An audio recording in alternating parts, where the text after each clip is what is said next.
Modern love Amazon പ്രൈമിൻ്റെ ഒരു romance സീരീസാണ് modern love. ഈ ഒരു സീരീസിൻ്റെ ഏറ്റവും വലിയ പ്രത്യേകത 2 സീസണിലായിട്ട് 16 എപ്പിസോഡുകൾ മാത്രമേ ഉള്ളൂ. പക്ഷേ ഈ ഒരു 16 എപ്പിസോഡ് കാണുന്ന ടൈമിൽ 16 ഡിഫറൻറ്റ് സ്റ്റോറിയാണ്. അതായത് ഒരു സ്റ്റോറിയെ ഫോളോ ചെയ്തിട്ടല്ല അടുത്ത സ്റ്റോറി അല്ലെങ്കിൽ അടുത്ത എപ്പിസോഡ് വരുന്നത്.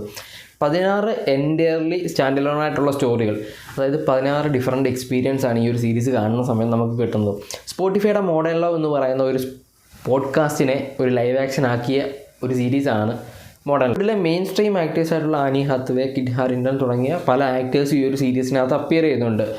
20 to 30 മിനിറ്റ്സ് ആവറേജ് റൺ ടൈമുള്ള ഈ ഒരു ഷോ കണ്ടു തീർക്കാനായിട്ട് അധികം സമയമൊന്നും നമുക്ക് വേണ്ട. കാരണം ഇപ്പം ഒരു എപ്പിസോഡ് കണ്ടു കഴിഞ്ഞിട്ട് നമ്മൾ രണ്ടാമത്തെ എപ്പിസോഡ് ഒരു മാസം കഴിഞ്ഞിട്ട് കാണുകയാണെങ്കിൽ നമുക്ക് ഫ്രഷ്നെസ്സോടുകൂടി കാണാൻ പറ്റും. കാരണം ഡിഫറൻറ്റ് സ്റ്റോറിയാണ്. അതല്ല 8ാമത്തെ എപ്പിസോഡാണ് നമുക്ക് ആദ്യം കാണേണ്ടതെങ്കിൽ 8ാമത്തെ എപ്പിസോഡ് കാണാം. എല്ലാം സ്റ്റാൻഡ് അലോൺ ആയിട്ട് നിൽക്കുന്നതുകൊണ്ട് തന്നെ അങ്ങനെ ഒരു ക്രോണോളജിക്കൽ ഓർഡറോ അല്ലെങ്കിൽ ഒരു അസെൻഡിങ് ഡിസെൻഡിങ് ഓർഡറോ ഒന്നും ഇല്ലാതെ തന്നെ നമുക്ക് കാണാൻ പറ്റും എന്നുള്ളതാണ് ഈ ഒരു ഷോയുടെ ഏറ്റവും വലിയ പ്രത്യേകത.